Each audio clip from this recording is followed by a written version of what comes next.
So I'm going to use darkroom to edit these images, and not only because it's about printing, but it's what I prefer. Okay, the first thing to do is to crop your image to the size you'll be printing in. If you're not sure about that, make that decision before you continue. Not only the aspect ratio but also the physical dimensions of how large the print is going to be.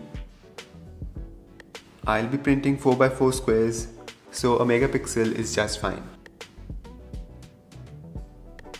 I also like to add borders if the print is going to have them, just to visualize the final result better.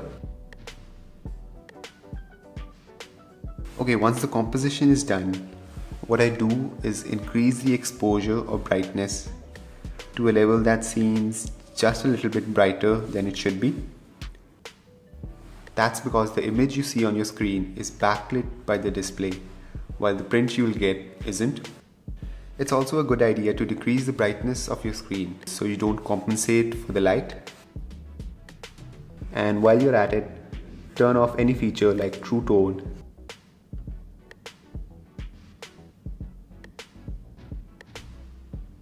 Now another way to judge the brightness is to look at the histogram while making the edits.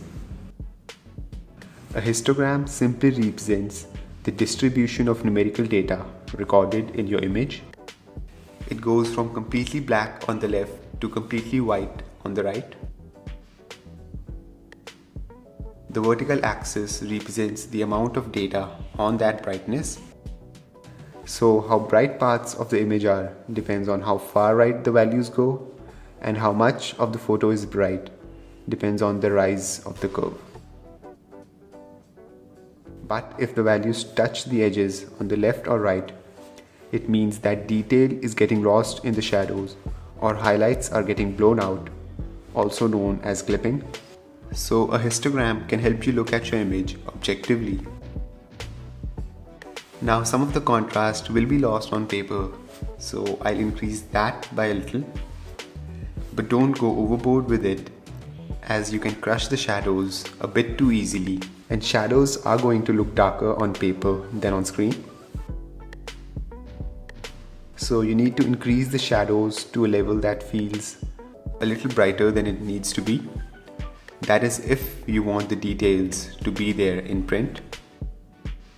You could also adjust the blacks or whites separately. Now while you can make all these compensations for light, it's really difficult to do the same for color. It's impossible to guess the changes in color unless you have test prints. So the colors in print are always going to be a little different than on your screen.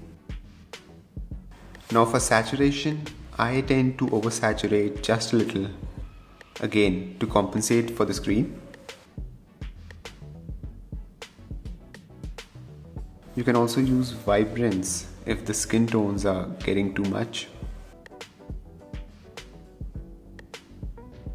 Sharpening is something I tend to avoid if the image doesn't appear soft, although the print will be forgiving for a bit of over sharpening.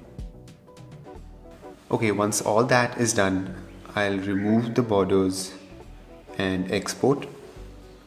Now the format you choose to export is just as important, as you don't want to lose any quality. I use TIFF as it is lossless and compatible with the printing service I use. JPEGs work fine if your lab doesn't accept TIFFs, but you do want to export them at full quality.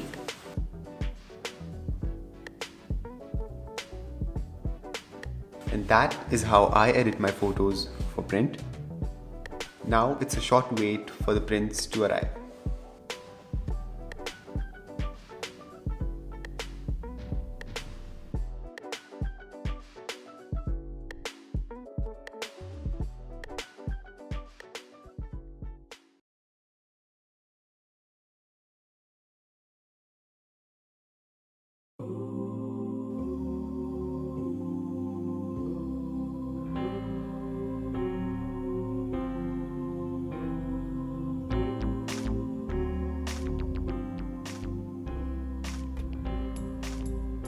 Okay, so as you can see, the results are somewhat successful.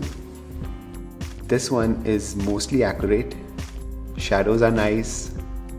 Contrast is a little less than I'd like, but the colors look mostly similar.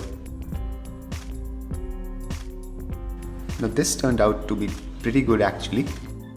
The resolution wasn't that high, but still it looks better than the rest.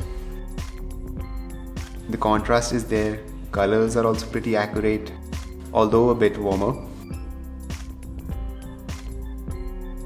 Now that is not what I intended. The brightness in contrast is a little less, and the overall color tone is warmer than I'd like.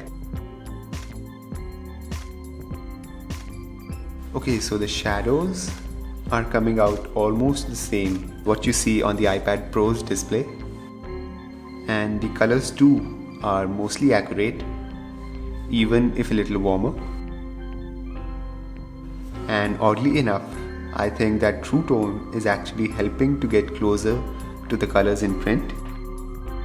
But looking at these photos, they all look pretty good to me, and I'm glad it turned out better than I expected.